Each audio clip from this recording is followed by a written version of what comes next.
Suicide is a tough topic, but the Washington County Reach for Hope Suicide Prevention Coalition wants you to know that there is always hope. We are a caring community reaching out to provide compassion and hope for a community free of suicide. In the next half hour, we'll talk with community partners to identify risk factors, raise awareness, and discuss prevention strategies. Hello and welcome to our third show on Reach for Hope, where there's always hope. I'm Melissa Anderson, and with me today, my guest is Claudine DiScala. She is a volunteer of the American Foundation for Suicide Prevention and also a member of the Reach for Hope Coalition. So welcome to you and thanks for joining us today. Thanks for having me. Yeah. Now, for those who don't know already out there, what is the American Foundation for Suicide Prevention and what does the organization attempt to do? The American Foundation for Suicide Prevention was founded in 1987 by a few families who had lost someone to suicide. They got together and they noticed that in the preceding decades, the suicide rates among youth had jumped dramatically. For young males, it had tripled, and for young females, it had doubled. So currently, suicide is the third leading cause among our youth of death. So they got together with scientists and clinicians, and they formed the first national nonprofit organization that's dedicated to understanding and preventing suicide through research, education, and advocacy. They have 50 chapters, so in every state, and they've connected tens of thousands of people who've lost people to suicide. They've put thousands of individuals in touch with resources that they need. They've reached out to those who are at risk and those who support them. They lobby, they work on legislation, and they fundraise. So knowing that, what we've learned, who are we trying to help then? You talked about teens and...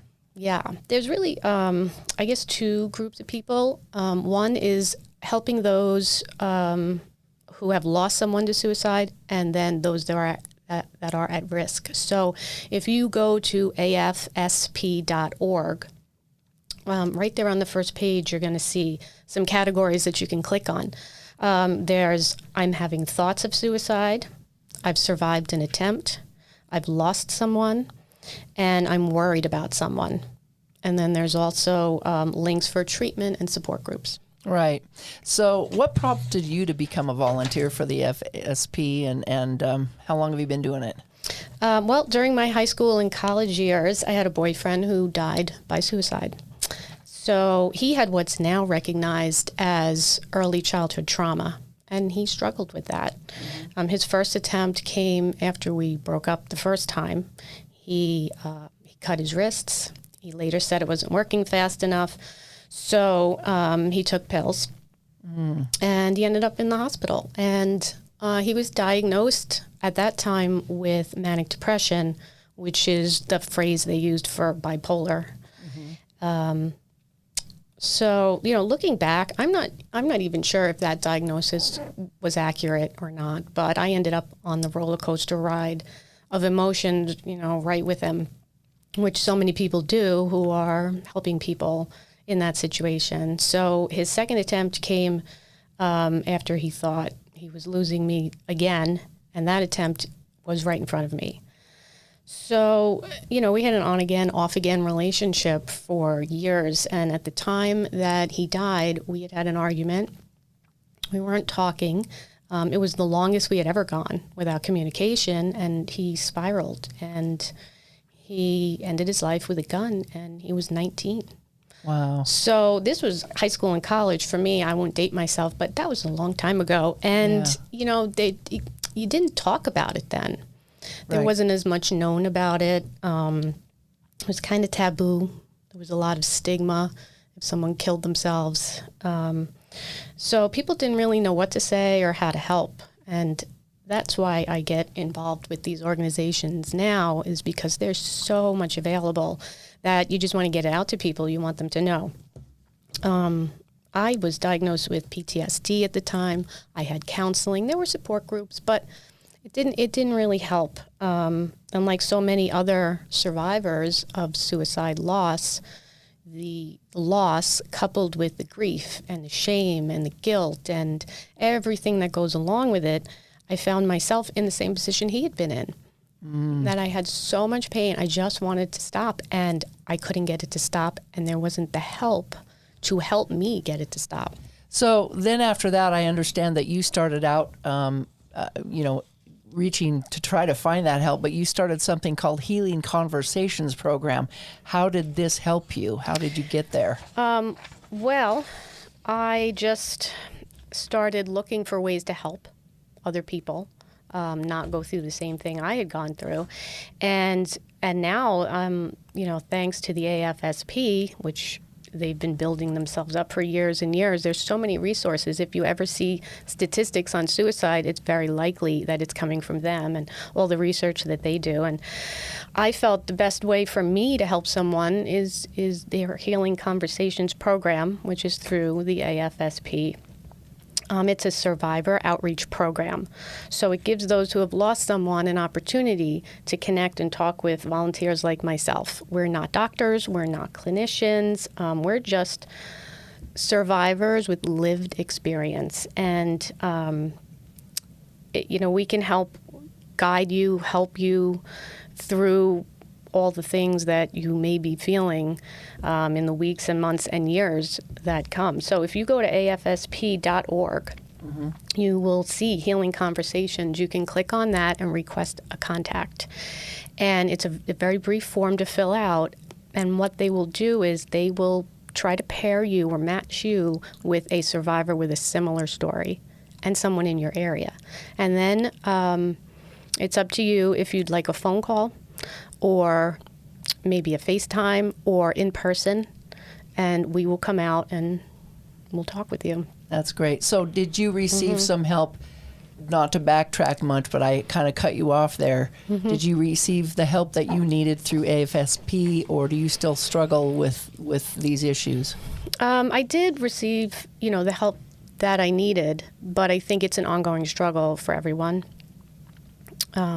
But yeah, I definitely, when you come in community with people who have been through the same thing, whether it's suicide or anything, it's where the healing happens, because you need those people who know what you're talking about and what you're going through. Now, I also understand you have a suicide survivor bereavement group that you attend, and I think that's here in St. George. What do you talk about in those meetings?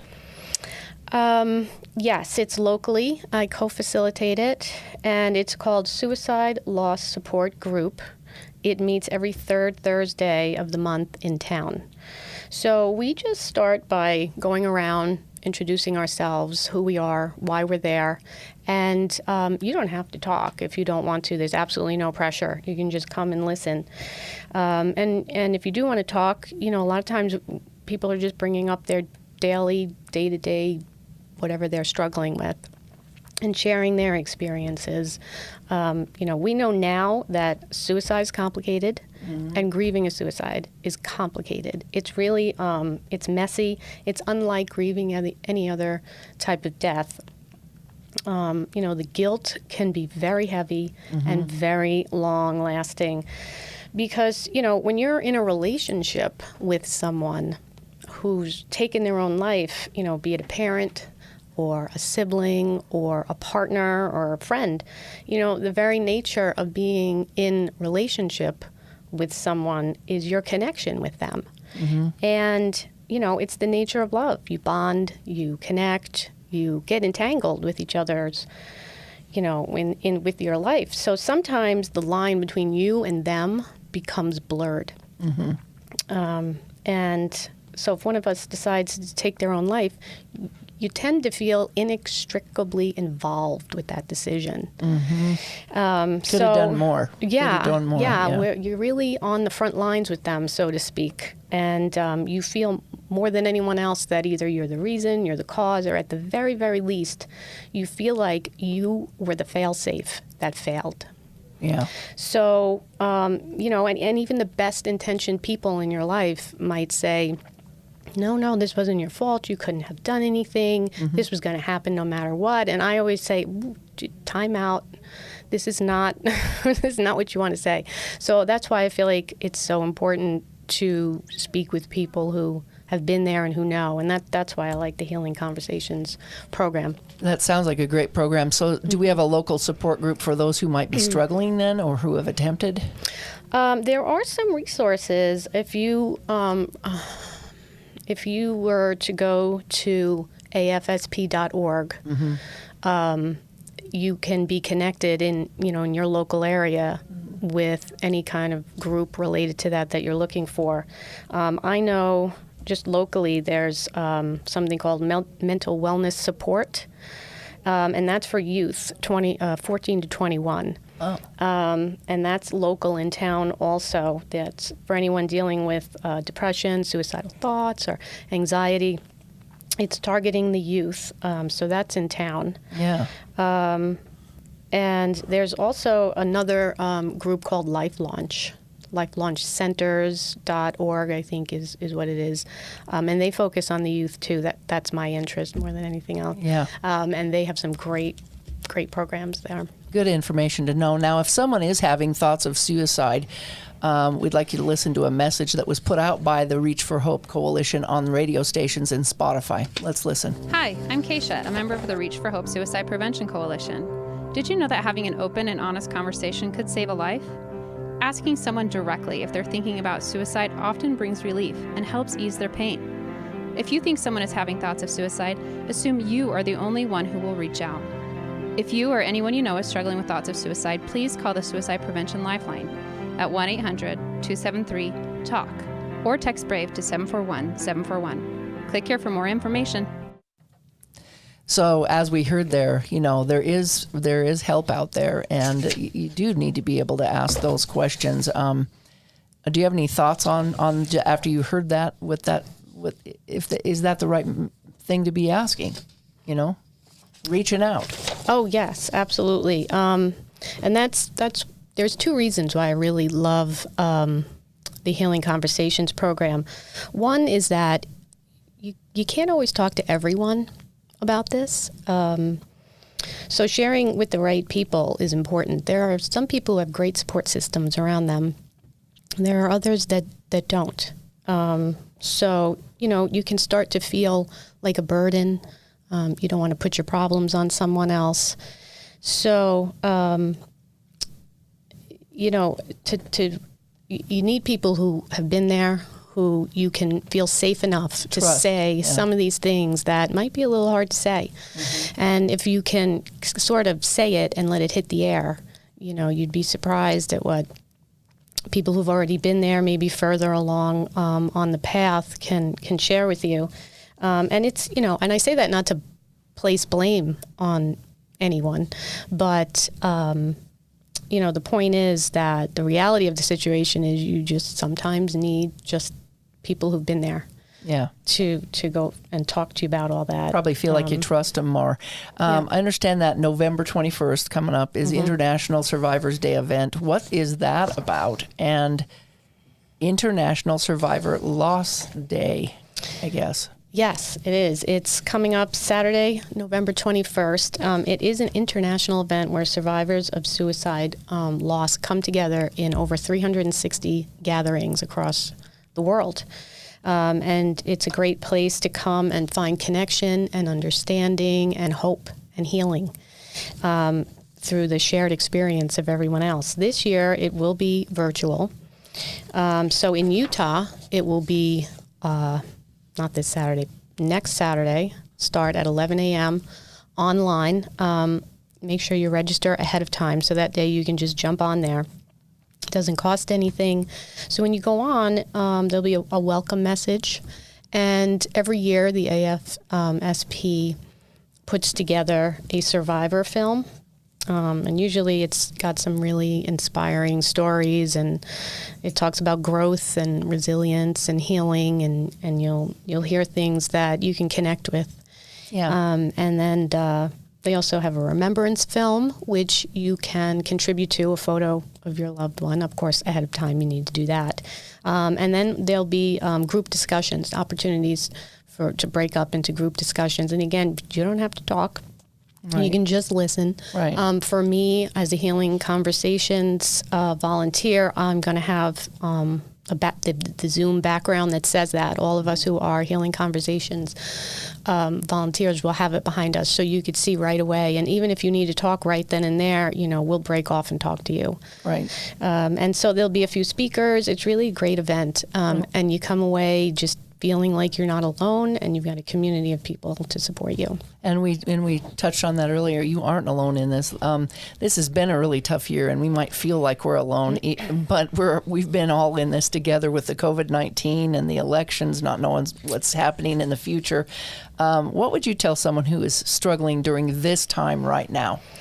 I would say protect your mental health in whatever ways are right for you. Unplug from things and people that may be stressful for you as much as you can. You can't always do that, but try to do that, and maybe focus your energy on something that you really love, something that lights you up.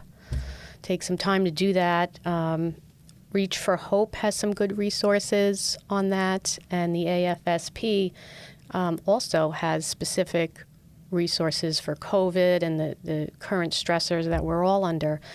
Self-care type tips, videos, articles. There's even a virtual 30-minute program that you can register for, again, just free, with just about mental health and self-care tips. How to take care of yourself. Yeah. We've talked about that in previous programs. We have an ad that was produced by Reach for Hope talking about that, talking about prevention. Let's take a listen to that. And although things might be hard right now, things will get better. If you or someone you know is thinking about suicide, please call the Suicide Prevention Lifeline at 1-800-273-TALK or text BRAVE to 741-741. Click now to learn how you can help save a life, or visit our website at reachforhopeutah.org. That's reach, the number 4, hopeutah.org.